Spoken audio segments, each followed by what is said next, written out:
नमस्कार मित्रांनो, माझं नाव प्रसाद. आज मी आलोय बुलढाणा जिल्ह्यामध्ये संग्रामपूर तालुक्यामध्ये.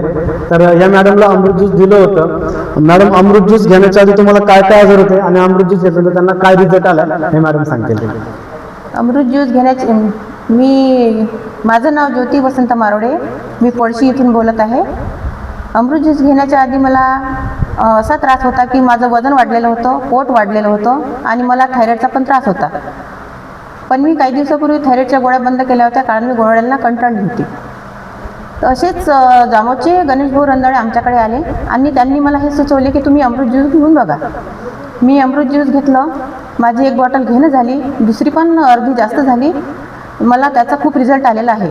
माझं पोट पण कमी झालं, माझं वजन पण कमी झालं आणि उजव्या साईडला माझा थायरॉईडमुळे गळा सुजलेला होता, त्या गळ्याची सूज पण उतरलेली आहे. मी मोकळ्या मनाने म्हशीचं दूध काढू शकते, 2 पायावर बसू शकते.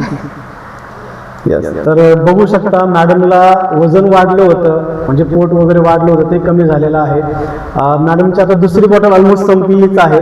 आज ते तिसरी बॉटल पुन्हा चालू करणार आहे. आणि मॅडमला पोट वाढलं होतं, वजन वाढलं होतं, ते कमी झालेलं आहे. त्याचप्रमाणे त्यांना थायरॉइड पण आहे, तो आता बऱ्यापैकी कव्हर झालेला आहे. अजून पण मॅडम कोर्स कंटिन्यू करत आहे. तर मॅडम, तुम्हाला पुढच्या वाटचालीसाठी शुभेच्छा. सर, तुम्हाला जर मॅडमला रिझल्ट आला तर तुम्हाला पण नक्कीच येईल, हेच मला फक्त तुम्हाला सांगायचं आहे. तर मॅडम, तुम्ही काय संदेश देऊ शकता बाकीच्या लोकांना? मी लोकांना हा संदेश देऊ शकता की हे प्रत्येक बिमार माणसांना तर घ्यावं, पण चांगल्यांना पण घ्यावं, कारण की याचा रिझल्ट 100% आहे. यस, मॅडमने सांगितलेलं आहे, जे लोक आजारी आहेत त्यांना तर रिझल्ट नाही, पण जे आजारी नाहीये त्यांनाही आपलं आरोग्य चांगलं ठेवण्यासाठी घेतलंच पाहिजे. Thank you so much.